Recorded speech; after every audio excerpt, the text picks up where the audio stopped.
Welcome. In front of me is a Google Pixel 9, and today I will show you a couple tweaks and tricks you can do on this device. Get started, let's opening up our settings, and in here I'm gonna start off with a couple simple things. So number one, we're gonna navigate to the main settings. There we go. So there is the main settings page. So we're gonna navigate to the display. And in here, starting off with the easy ones, we have the dark theme, which is enabled right now. I'm gonna quickly turn it off. And if you tap on a text, you actually have more options in here, which you don't have visible when you go into the setup, as the dark mode does show up throughout the setup process as a choice. So here we have the schedule, and you can choose to switch between the light and dark mode based on either custom timer on from sunset to sunrise, which are two great options for you to basically have a peace of mind. So when you wake up, maybe at night, and you want to check your time on your phone, you don't get flashbanged by your device. Now, scrolling a little bit further down in the display section, we have the navigation mode, and here we have two options. We have the 3-button navigation, which you can see right now being enabled, or we have the gesture navigation, which is what I prefer to use. Now, additionally, we do have settings right here, as you can see, which allows us to do two different things. Number one, increase or decrease the sensitivity of the back gesture, which is this one from either side. And as you can see, when you swipe it, it shows you the sensitivity. So this is the blue area is where your finger needs to be, and move outside of it to activate this gesture. So you have two options for left and right edge. An additional option is the swipe to invoke the assistant, which is the Gemini. So I'm just gonna close this. Personally, I don't like it, and I find it very nice that it's turned off by default. Perhaps Google. Let me say think, let's see what happens. Yep, so it is turned off by default. But if you want to use Google Assistant, you can toggle it on in here, or Gemini Assistant. Now going back to the display section, we have also colors, and we have two options. We have the adaptive and natural.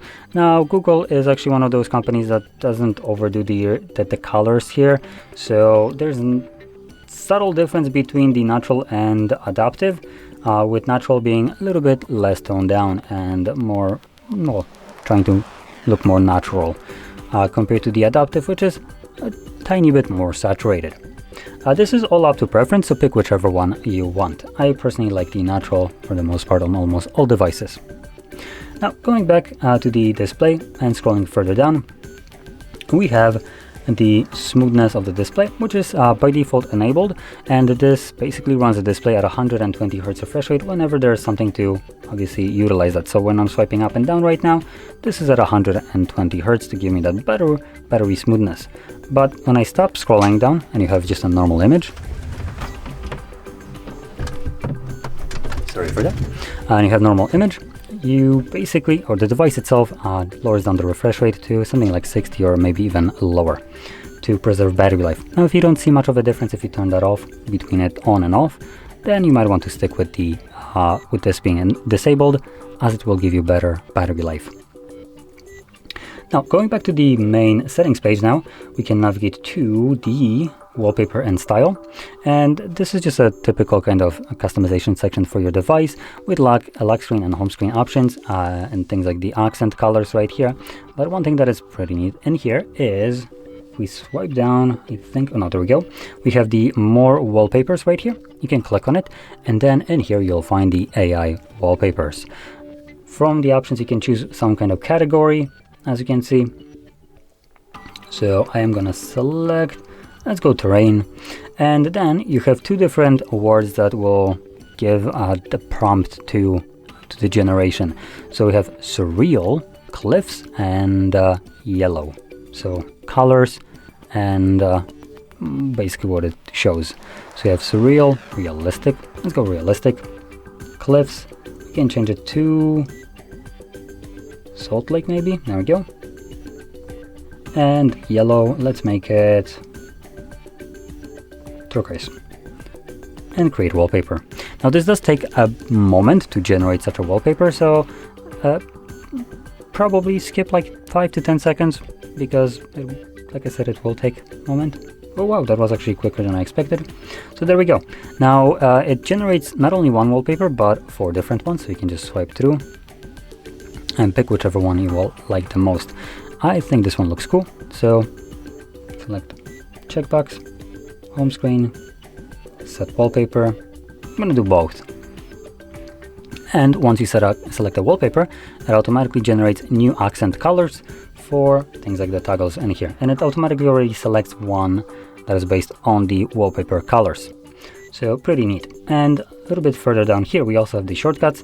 So these are the shortcuts on your lock screen, and you can change them. So you have the left and right one, and you can choose what the shortcut is in that corner. And moving on to two last options that I want to show. One is in system, and we have a live translation, and this basically allows you to translate on the go from detected language to language of your choice. So translate to, for instance, English. So I can translate from Polish to English, and this I believe only works in things like videos and just content like that. I don't think it works when you speak, but I could be wrong about this. Now, if we go back, let's go back to the main system, not system, but settings page. And last thing that I want to show, which I don't know where it is located, so I'm just going to search for it. It's the music. There we go. The first thing that will show up, the music setting services. You can click on it and then toggle it on. It will start downloading a database of the songs. And later on, once it's downloaded, whenever you are anywhere where there's music playing, the phone will automatically detect the songs and show the name of the song on the lock screen, which I just finished. So let's showcase that. So I'm gonna grab my phone. Let's give it a moment.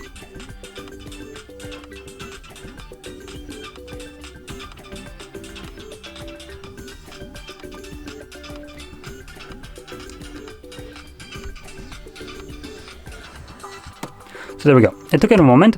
Now, once it detects the song, it will show the name of it right here on your lock screen. But later on, once it disappears, you can actually go back to it because it creates a catalog of tracks that it detected.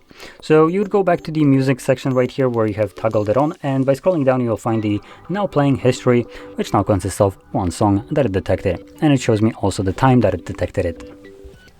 So there we go. Now, with that being said, hopefully you found this very helpful, and if you did, don't forget to hit like, subscribe, and thanks for watching.